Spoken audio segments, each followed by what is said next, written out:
Yo à tous, c'est Tidiane. Aujourd'hui, on se retrouve pour parler de l'épisode 4 de la saison 1 de Doctor Who qui s'appelle Boom, écrit par l'incroyable Steven Moffat.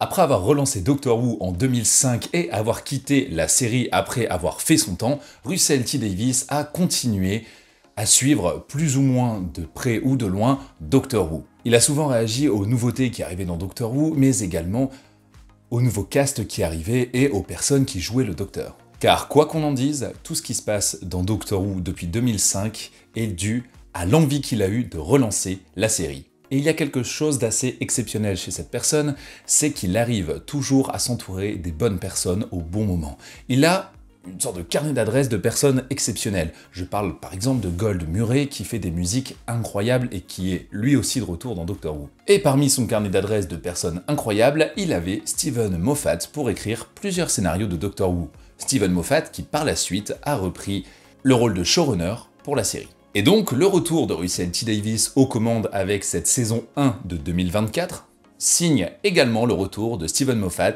à l'écriture pour certains épisodes. Steven Moffat avait bien dit que pour lui Doctor Who c'était fini, qu'il avait fait son temps et que maintenant il devait passer la main. Il est revenu sur sa parole en s'expliquant que en fait Doctor Who on passe jamais vraiment la main, on continue à l'avoir au fond de son cœur et que ça reste quelque chose d'incroyable et une expérience unique, ce que je veux bien croire. Et du coup le voilà de retour pour l'épisode Boom.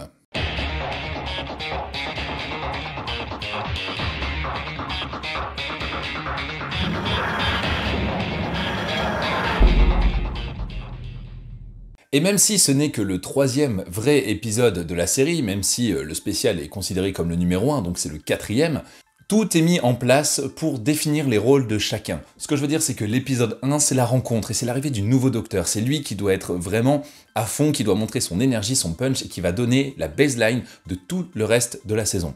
Mais ça nous permettait aussi de placer le personnage secondaire, qui est le compagnon du docteur, qui est en fait aussi le personnage principal, et son histoire pour qu'on puisse s'y accrocher. Ensuite, on a eu l'épisode Space Babies qui a permis de calibrer un peu la relation entre les deux et de voir comment ça se passait dans une scène d'action qui permet du coup aussi à Ruby Sunday d'entrer dans le monde du docteur et de découvrir certaines choses, tout en racontant une fable pour enfants. Arrive ensuite L'accord du diable, où le surnaturel entre encore plus dans Doctor Who et avec ces êtres hors du commun, nous démontre la puissance du docteur, mais également l'utilité du compagnon. Donc là, vraiment, on a mis l'accent sur le docteur dans cet épisode.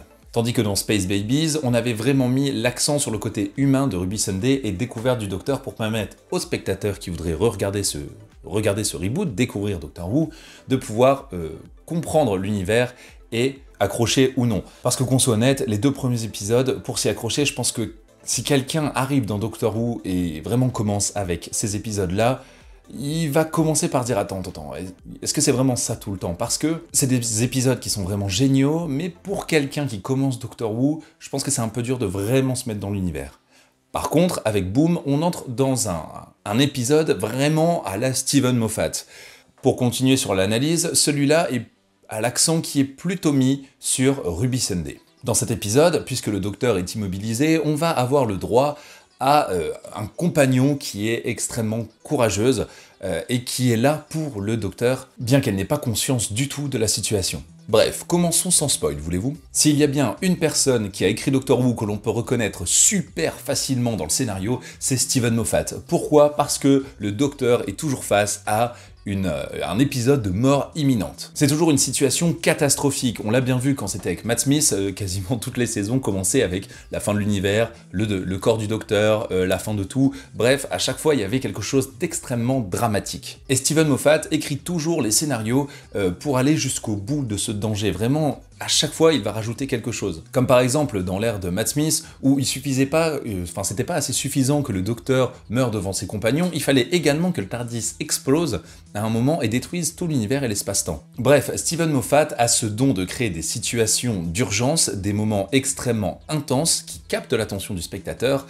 et qui vont extrêmement loin dans les conséquences qu'elles pourraient avoir. Donc vraiment, ce qu'on a eu dans cet épisode, c'est un épisode qui, malgré le côté intense de la situation, était extrêmement calme. Tout s'est passé au milieu d'un champ de bataille, autour d'une mine. Alors oui, je pense que du coup, on peut comparer ça à un épisode bouteille, parce que on n'a qu'un seul endroit. Pour rappel, les épisodes bouteille, c'est des épisodes liants qui ont un intérêt pour l'histoire, des fois moindre, mais avec un coût réduit au niveau du budget, c'est-à-dire que ça va être par exemple dans une sitcom, quelque chose qui se passe que dans une salle. Il se passe un événement, on enferme tout le monde dans la salle et tout se passe dans cet endroit-là. Peu d'acteurs, peu d'endroits et donc moins de moyens. Et je pense qu'effectivement, entre celui-ci, l'épisode Boom ou L'accord du diable, avec le décor rétro ou des années 1960, le coût n'est vraiment pas le même. Bref, donc on a un épisode qui est extrêmement intense, extrêmement prenant, et même plutôt stressant, parce qu'on sait quelle serait la finalité de l'épisode, et pour autant, malgré cette tension permanente, tout est calme. Le champ de bataille est calme, le docteur, par rapport à sa position, doit être calme. Ruby, contrairement à ce qu'on pensait, ne panique pas. Et le seul petit bémol que je pourrais dire sur cet épisode, c'est que, justement, Steven Moffat, dans son écriture, va trop loin dans le côté urgence de la situation et fin de vie de tout le monde.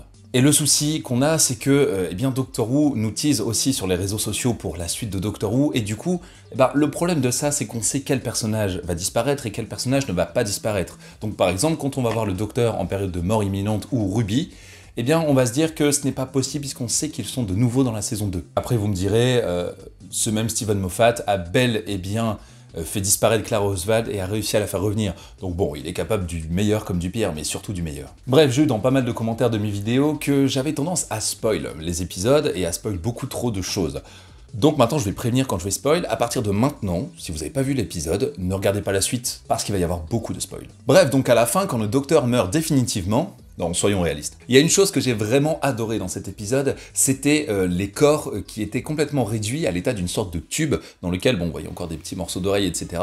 Mais je trouve ça incroyable sur le principe, le concept même si c'est ultra morbide. Quand je dis que Steven Moffat va trop loin, c'est que ça suffit pas que le docteur soit sur une mine qui risque d'exploser à tout moment à une quelconque variation de poids. Il fallait aussi rajouter dessus un compte à rebours qui permet que la mine explose au cas où. Et comme si ça ne suffisait pas, il fallait également faire en sorte que Ruby Sunday soit en situation de mort imminente, et comme si tout cela ne suffisait pas, il fallait que les ambulances censées les sauver soient à deux doigts de tous les exterminer, et comme si ça ne suffisait pas, il fallait rajouter une petite fille au milieu de tout ça, et comme si tout ça ne suffisait pas, il fallait faire que, eh bien, le gars qui arrive là pour sauver l'autre femme présente sur les lieux, eh bien, se fasse tuer par l'ambulance. Enfin, comme tout ça ne suffisait pas, il fallait également que le compte à rebours aille jusqu'à la dernière seconde avant que le virus du père réussisse à atteindre tout le système Villain Guard.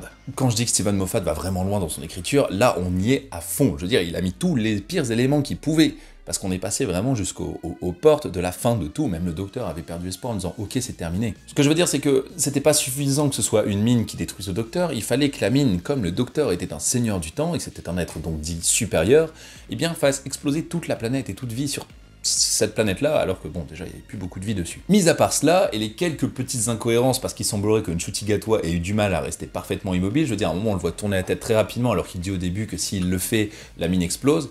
Bref, une chose était également très forte dans cet épisode, c'est les messages qui peuvent être passés. Mis à part que l'amour est la meilleure des armes, et que si vous êtes une entreprise qui ne pense qu'aux bénéfices, ne téléchargez pas une partie de l'âme de la personne dans votre intelligence artificielle qui la représente, protégez-vous. Mais c'est quelque chose d'assez récurrent dans Doctor Who, c'est que toutes les guerres viennent à chaque fois d'une personne qui est folle, malade, ou qui a un besoin de profit. Et souvent, les soldats, dans la plupart des épisodes de Doctor Who, passent juste pour des personnes qui agissent sans réfléchir.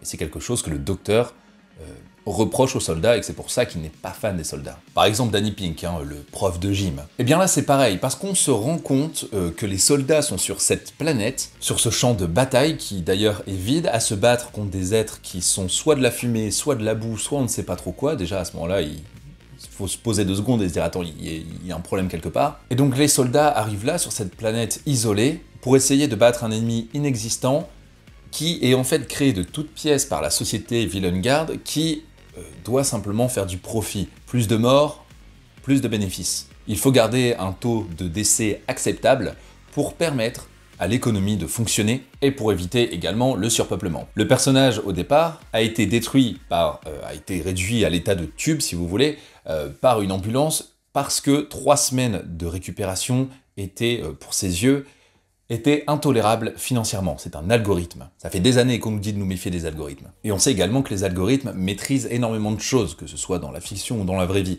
Et là, pour le coup, dans la fiction, l'algorithme décide lui-même de cette guerre. Il décide lui-même de l'issue, il décide lui-même de qui va décéder ou qui va rester en vie. Si 3 semaines de récupération coûtent trop cher, à ce moment-là, on se sépare de cette vie humaine. Après tout, ce n'est qu'une variable dans un algorithme. Je veux dire, si on fait le parallèle avec quelque chose qui est d'ailleurs très d'actualité, c'est Parcoursup, on se rend compte qu'à la base, même s'il va y avoir des humains qui vont interagir après, c'est un algorithme qui prédécide vers quels endroits les personnes vont être dirigées par rapport aux infos qui ont été rentrées. Ce qui fait que les êtres humains deviennent des variables, contrairement à des dossiers qui seraient traités de manière plus humaine et, je veux dire, intelligente.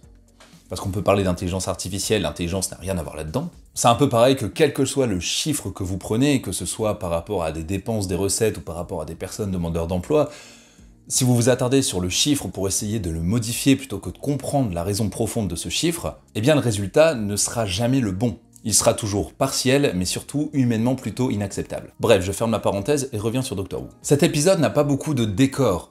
Il n'a pas nécessité d'être dans un environnement externe, contrairement à l'épisode suivant qui semble se passer en extérieur, qui va être très agréable. Tout ça a été tourné uniquement en studio. C'est quelque chose que je reprochais à l'ère de Chris Chibnall, mais quelque chose qui ne continuera pas, avec la nouvelle ère de Russell T Davies, parce que eh bien, c'est le seul épisode pour l'instant qui se passe vraiment complètement enfermé. Il y a aussi Space Baby. Il y a aussi les bébés de l'espace qui se passaient plutôt en intérieur, en studio, mais l'accord du diable nous a bien montré que la volonté était également d'être en extérieur. Bref, cet épisode est extrêmement épique. La musique est toujours aussi incroyable grâce au duo Segun Akinola et Gold Murray. La confiance que place Russell T Davies dans Steven Moffat est toujours un pari gagnant. Le duo de Ncuti Gatwa avec Miley Gibson, mais il fonctionne tellement bien, je le dis depuis le début, leur duo est juste incroyable. C'est d'ailleurs une performance assez incroyable de voir Ncuti Gatwa qui est autant concentré et immobile, parce que dans tous les rôles qu'on a pu voir de Ncuti Gatwa, il est toujours en mouvement, c'est quelqu'un qui semble déborder d'énergie et qui est toujours en train de bouger, de faire des choses avec ses mains, etc. Et là, de le voir immobile, eh bien ça dénote complètement avec son style d'acteur. C'est une performance qui est vraiment incroyable et pas facile à réaliser. Parce que même si ils ont réussi à trouver une astuce pour qu'il pose son pied par terre, ça veut dire que Ncuti Gatwa, il a quand même tourné plusieurs heures avec un pied en l'air, et ensuite sur la même position avec...